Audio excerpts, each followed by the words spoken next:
A paz do Senhor, povo de Deus. Aqui quem vos fala é o irmão Eliezer. Desde já sou grato a Deus pela vida de todos que estão assistindo esse vídeo. Vamos dar início a mais uma aula de lição de número 9, né? Do discipulando no terceiro ciclo, com o tema verdade, vivendo as verdades bíblicas, né? O tema da lição é vivendo as verdades bíblicas. Hoje vamos estudar a lição de número 9, que tem por título Relacionando-se com os estudos, né? Nós como cristãos devemos sim focar nos nossos estudos, tanto para a nossa vida secular, nossa vida profissional, como para nossa vida religiosa, né? Tanto nossos estudos, devemos empenhar sim os nossos estudos para conhecimento próprio, como também para ensinar a outras pessoas, né? É sobre isso que nós vamos aprender um pouco hoje. Vamos mostrar algumas situações que acontecem no nosso dia a dia. E Deus vai falar comigo e com você neste dia, né? O nosso texto, querido, está embasado no livro de Atos, capítulo 17, verso 18 a 27 e o verso 32 e 33. Vamos ler. Alguns dos filósofos epicureus e estoicos contendiam com ele. Contendiam com quem? Com Paulo, né? O apóstolo Paulo. Uns diziam: que quer dizer este paroleiro? Ou seja, o contador de história. O que esse contador de história quer dizer? E outros: parece que é pregador de deuses estranhos, porque eles anunciava a Jesus e a ressurreição. E tomando o levaram ao Areópago, dizendo: poderemos nós saber que nova doutrina é essa de que falas? Queridos, o Areópago era um espaço reservado, como se fosse hoje um tribunal, né? Para pessoas mais conhecidas, com o conhecimento mais elevado do que outras pessoas, né? Eram basicamente doutores. Verso 20. Pois coisas estranhas nos trazes aos ouvidos. Queremos, pois, saber o que vem a ser isso. Pois todos os atenienses e estrangeiros residentes de nenhuma outra coisa se ocupavam, senão de dizer e ouvir alguma novidade. E estando Paulo no meio do Areópago, disse: varões atenienses, em tudo vos vejo um tanto supersticiosos. Porque passando eu e vendo os vossos santuários, achei também um altar que estava escrito: ao Deus desconhecido. Esse, pois, que vós honrais, não o conhecendo, é o que eu vos anuncio. O Deus que fez o mundo e tudo que nele há, sendo o Senhor do céu e da terra, não habita em templos feitos por mãos de homens, nem tampouco é servido por mãos de homens como que necessitando de alguma coisa, pois Ele mesmo é quem dá a todos a vida, a respiração e todas as coisas.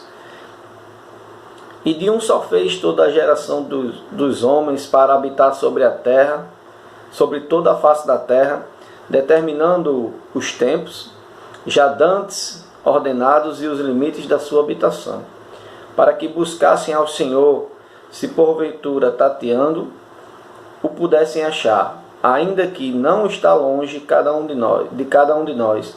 E como ouviram falar da ressurreição dos mortos, uns escarneciam, e outros diziam: acerca disso te ouviremos outra vez.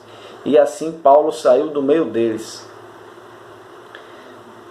O texto para meditação, queridos, está em Filipenses 1:9, que diz: e peço isto, que o vosso amor aumente mais e mais em ciência e em todo conhecimento. Louvado seja Deus. A gente viu aqui a história, né? O texto falando sobre uma situação que aconteceu com Paulo, né? Ele tinha acabado, em uma das suas viagens missionárias, ele tinha chegado à cidade de Atenas e viu que aquelas pessoas estavam adorando outros deuses, né?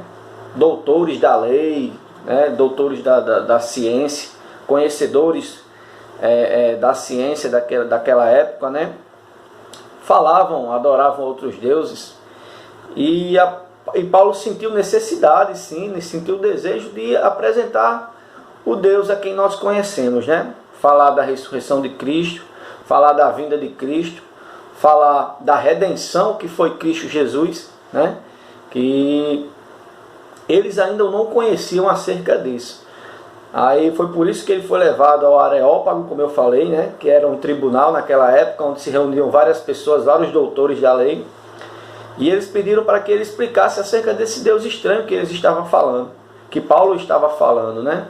E Paulo aproveitou um momento, uma situação que ele estava passando em ele estava passando em um dos santuários daquela cidade, e viu que no meio de vários deuses existia um espaço que dizia ao Deus desconhecido, né? E ele pegou aquela situação, pegou aquele momento para apresentar para eles o Deus que eles não conheciam. Ele diz: ei, é sobre esse Deus que eu estou falando, é sobre esse Deus que eu quero apresentar para vocês, né? O Deus de amor, que deu seu único filho, deu seu filho Jesus para que viesse ao mundo para morrer por nós, e falou da ressurreição, né, de Jesus, da volta de Jesus, e que ele queria encontrar a igreja preparada, né? E era sobre isso, e muitos acharam ele engraçado, fizeram chacotas com Paulo, né? Colocaram até o nome paroleiro, disseram: o que esse paroleiro está falando? Isso é história, contador de história, né? E outras pessoas realmente acreditaram, e na nossa vida, queridos, não é diferente. Nós, quando formos anunciar a palavra do Senhor para aqueles que necessitam de salvação, muitos não vão dar crédito, como aconteceu com Paulo naquela época. Muitos não vão dar crédito, e muitas pessoas sim vão se interessar, porque estão sedentas, né, de redenção, estão sedentas de regeneração, estão necessitando de uma intervenção divina. Então, queridos, quando isso acontecer com você, não se entristeça, né, porque é necessário que isso aconteça. Vai ter momentos que você vai ser visto como bitolado, você vai ser visto como chacota, mas não, olhe somente para Jesus, né? Da mesma forma que você hoje está aprendendo a palavra do Senhor, é sua obrigação, é minha obrigação passar adiante o que nós estamos aprendendo, né? E é sobre isso que a gente vai falar neste dia, nesta lição. Vamos lá. Queridos, o comentário, a introdução, né? Queridos, graças a Deus, Deus, quando nos fez, nos deu a capacidade de pensar, né? Nos deu a capacidade de pensar, de aprender, né? De aplicar o que a gente aprendeu, ou seja, a gente passar adiante, praticar o que a gente aprendeu no nosso dia a dia, e de a gente ensinar o que a gente aprendeu também, né? Graças a Deus o Senhor nos deu essas faculdades, esse intelecto para a nossa vida, para que a gente pudesse viver dessa forma, né? Aprendendo e ensinando. A introdução diz o seguinte: Deus se importa com a nossa vida cultural. Na Bíblia, diversos homens foram pessoas dedicadas ao saber.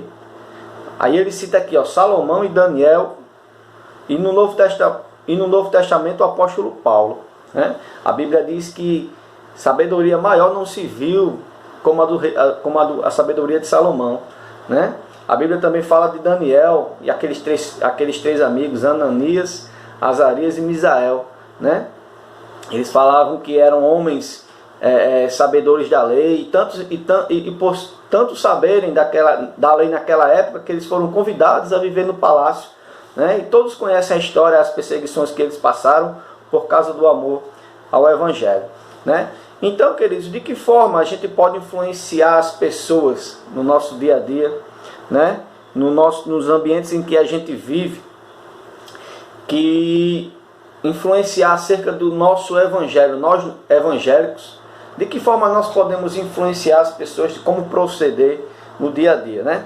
Vamos primeiro para o primeiro tópico, que diz o seguinte: compreendendo a cultura do mundo. O subtópico primeiro subtópico diz uma cultura que precisa ser redimida. Louvado seja Deus. Queridos, Deus, graças a Deus, como eu falei, nos deu um intelecto bom, nos deu a capacidade de aprendermos, de entendermos, né? E de cada dia mais a gente querer conhecer mais. Então Deus tem sido generoso, queridos, permitindo com que o homem se desenvolva cientificamente, né? De acordo com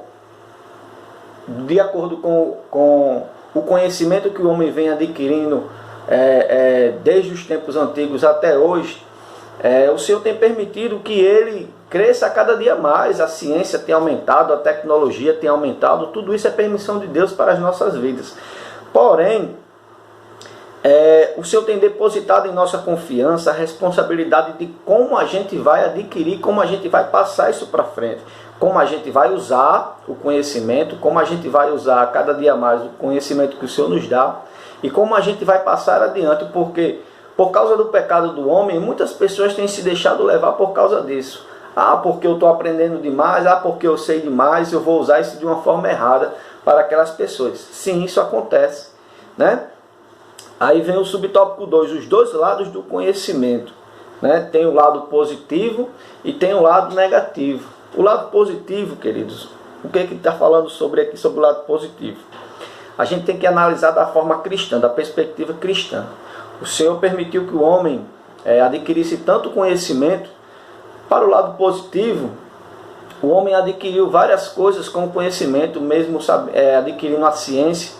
O homem conseguiu que a tecnologia aumentasse a cada dia mais. A gente percebe que a tecnologia todos os dias avança ainda mais, né? A ciência, todos os dias o homem descobre mais sobre o ser humano, sobre a natureza, né? E o Senhor é quem permite que isso aconteça. O homem criou a internet que pode conectar a pessoa de um lado do mundo para o outro, né? Vacinas foram criadas, né? Para que doenças fossem curadas. E isso é Deus quem permite que aconteça, né? Porém, a parte negativa do conhecimento, que as pessoas estão usando isso para o mal, né? As pessoas estão usando o conhecimento, por exemplo, pela internet para roubarem, para fazerem coisas erradas, né? O homem tem criado armas, né? Tem criado mísseis, bombas, né? E até mesmo para a prática terrorista. E isso, louvado seja Deus, o Senhor não se agrada, né? Então a gente tem que saber usar, nós devemos saber usar, queridos, o nosso conhecimento para o bem, né? O Senhor nos permite que a gente conheça, que a gente aprenda cada dia mais. Então a gente tem que saber, por sermos cristãos, sabermos usar o nosso conhecimento de uma forma correta, né? Isso hoje é um desafio para a nossa igreja, né? Um desafio para o meio cristão hoje, que nós devemos usar de estratégia como Paulo fez, né? Ele aproveitou, né, que aquelas pessoas nunca tinham ouvido falar sobre o Deus desconhecido, e ele aproveitou aquela oportunidade para apresentar para eles o Deus desconhecido. Louvado seja Deus, que é o Criador dos céus e da terra. Ele apresentou para eles a criação, a criação do homem, né? Louvado seja Deus. E tudo isso, eles só existiam por causa de Deus. E eles mostravam, e Paulo quis mostrar isso para eles.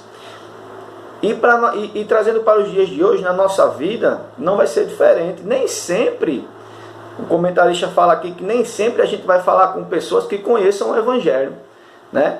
A gente vai falar com pessoas, na maioria das vezes as pessoas já vão ter sim ouvido do Evangelho, ouvido falar do amor de Deus.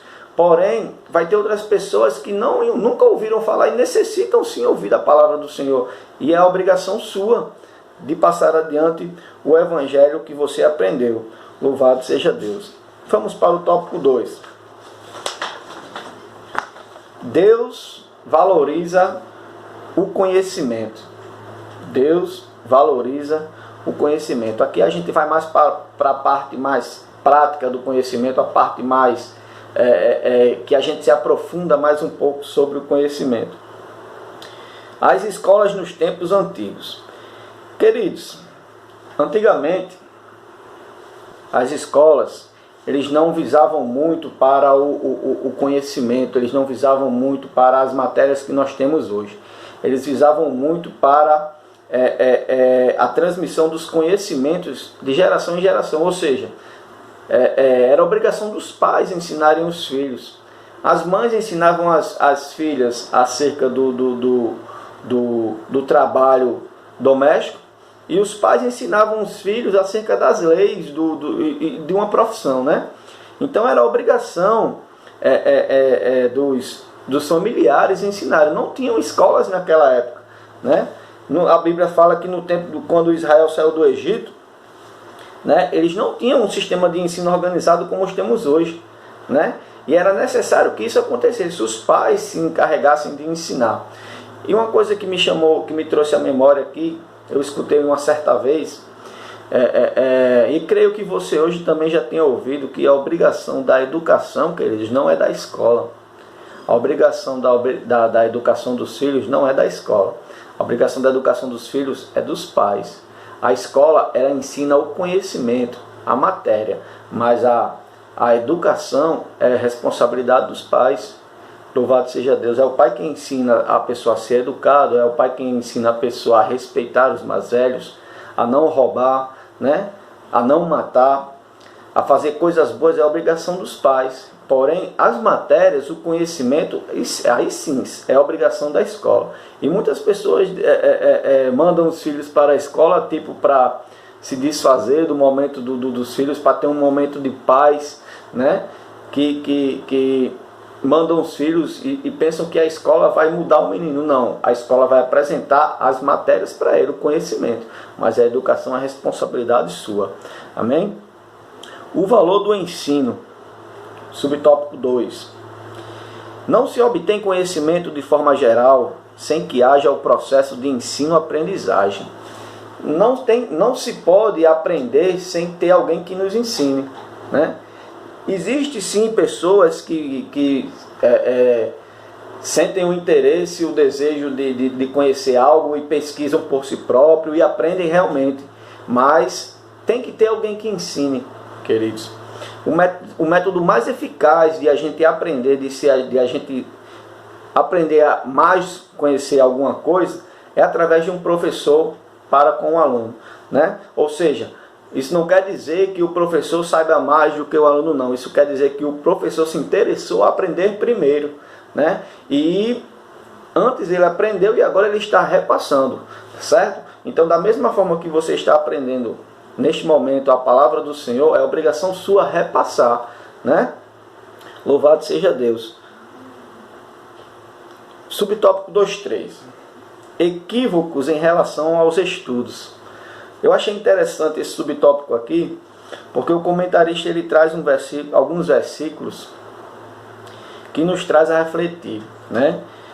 Algumas pessoas leem alguns versículos e interpretam de uma forma equivocada, né? Ele cita aqui o 2 Coríntios 3:6, que ele diz: o qual nos habilitou para sermos ministros de uma nova aliança, não da letra, mas do Espírito, porque a letra mata e o Espírito vivifica. Muitas pessoas, quando leem esse versículo, queridos, atentam para essa parte que diz a letra mata e o Espírito vivifica. Muitas pessoas interpretam que não precisam aprender, conhecer mais, né? Buscar mais conhecimento, porque por servirem a Jesus, o Espírito Santo vai revelar o momento, o que for para acontecer, o que ele deve fazer. Nós cremos sim que o Espírito Santo revela, mas nós devemos sim buscar o conhecimento, e as pessoas interpretam isso errado.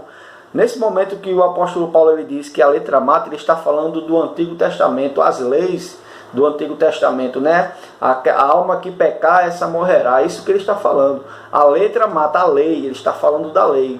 Quando o homem pecava, estava condenado à morte, né? A alma que pecar, essa morrerá. É por isso que o apóstolo Paulo fala, a letra mata, porém o Espírito vivifica. Ele está falando que o Espírito Santo de Deus é que nos traz a reconhecer que nós temos uma oportunidade sim Nós temos uma chance sim de redenção, e tanto que Deus mandou o seu Filho Jesus para que hoje a humanidade pudesse ter acesso a Ele, né? E não somente se pecar, ser condenado à morte. Se pecarmos, nós temos um advogado, né? Que é Cristo Jesus, que intercede por nós, né? E o Espírito Santo está ali para nos ajudar, como nosso ajudador. Louvado seja Deus. Então, esse versículo quer dizer isso, né? A letra mata, ele está falando da lei. Porém, nós temos o Espírito Santo, né? Que é o nosso amigo, nosso ajudador, está conosco todos os dias para nos guiar. É Ele quem intercede por nós a Cristo, né? A Deus. Louvado seja Deus. Ele também cita, queridos, dois versículos aqui, lá em Provérbios, que Salomão está falando, ó. Bem-aventurado o homem que acha sabedoria e o homem que adquire conhecimento. Olha aí, ó. É bem-aventurado o homem que acha sabedoria e adquire conhecimento, né? É o rei Salomão que está falando. Em Provérbios 4:7, ele diz: a sabedoria é a coisa principal. Adquire, pois, a sabedoria. Sim, com tudo que possuís, adquire o conhecimento. Olha aí, né? O rei Salomão está dizendo, com tudo que você possui, se você puder investir cada vez mais no conhecimento, invista, né? Invista, porque é bem-aventurado o homem que assim procede, né? É bem-aventurado o homem que assim procede. O profeta Oséias, capítulo 6, no verso 3, não cita aqui, mas eu na minha memória agora, capítulo 6, versículo 3 de Oséias diz: conheçamos e prossigamos em conhecer o Senhor. Olha aí o que o profeta está dizendo. Ele está dizendo que não basta apenas a gente conhecer. Ah, eu já aceitei Jesus, eu já fiz o discipulado, já conheço a palavra, não preciso me aprofundar mais. Estamos errados. Ele está dizendo: conheçamos e prossigamos, ou seja, devemos a cada dia mais prosseguir e conhecer o Senhor. Conheçamos e prossigamos em conhecer o Senhor. Nunca cessemos de buscar mais a palavra do Senhor, buscar a presença do Senhor. E também, por um lado, para a nossa vida secular, não cesse de buscar o conhecimento, não cesse de buscar conhecer mais, até mesmo para a sua vida profissional. Isso é louvável, isso é bem-aventurado. A Bíblia fala que somos bem-aventurados se assim fizermos. Louvado seja Deus. E vamos para o último tópico. Tópico 3. Agindo com honestidade na esfera intelectual. Aqui fala acerca de alguns procederes no meio cristão, não só no meio cristão, mas no meio daquelas pessoas que estudam, que procuram conhecer mais a cada dia mais o conhecimento. Ele fala aqui no primeiro subtópico, definindo honestidade intelectual. O que é isso? Honestidade intelectual é uma habilidade que estudantes precisam ter, no sentido de reconhecer que precisamos, nos estudos, basear nossas ideias em parâmetros aceitáveis de pesquisa, para não deturparmos o que estamos estudando. Honestidade intelectual também é reconhecer quando estamos errados na proposição de um argumento, quanto nossas ideias estão equivocadas, ou quanto nos esquecemos de mencionar um pensador ou professor que partilhou conosco algo que aprendemos. O que é isso?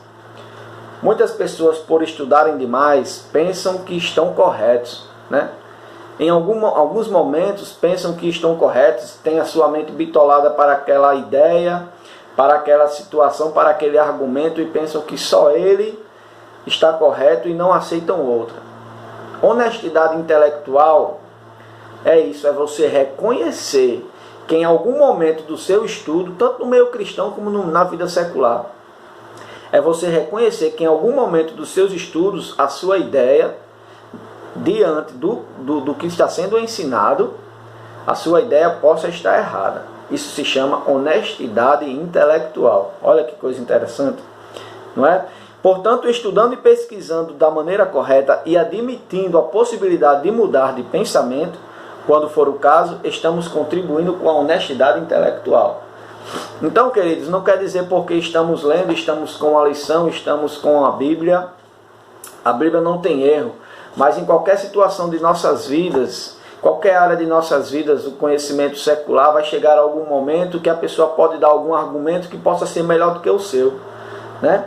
E você, se baseando naquele conhecimento, você tem que ser honesto, você tem que estar aberto para aceitar o seu pensamento errado, a sua ideia errada, né? Ou até mesmo na Bíblia mesmo, você pode estar ensinando muitas das vezes, já vi várias vezes pastores ensinando e reconhecerem que erraram, ensinaram de uma forma errada. Isso é louvável, né? Diante de Deus, a gente reconhecer que a nossa ideia está de uma forma errada do que está dizendo no escrito, né, queridos? Então isso se chama honestidade intelectual. 3.2. Não usando dos meios alternativos para ser avaliado. O comentarista ele fala acerca da cola, né? Tanto que todo mundo aqui já conhece acerca do que é uma cola, né? Em uma avaliação, a gente é avaliado pelo que a gente aprendeu. E muitas das pessoas usam desse artifício, dessa artimanha para passar naquela matéria. Porém, queridos, a gente está sendo desonesto. Isso é pecado. Desonestidade é pecado. E quando a gente é avaliado, queridos, quando a gente faz uma prova, a gente está sendo avaliado sobre aquilo que a gente aprendeu. Quando a gente cola, a gente está dizendo, está dizendo para o professor, eu aprendi.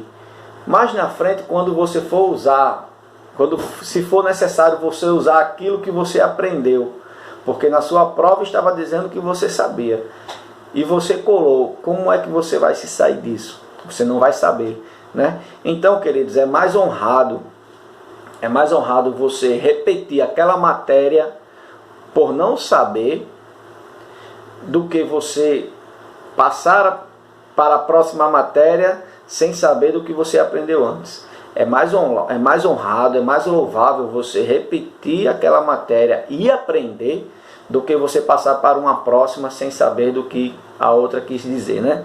Então, queridos, está falando sobre isso. Não usemos de meios alternativos para se sobressair no nosso dia a dia, né? No nosso conhecimento.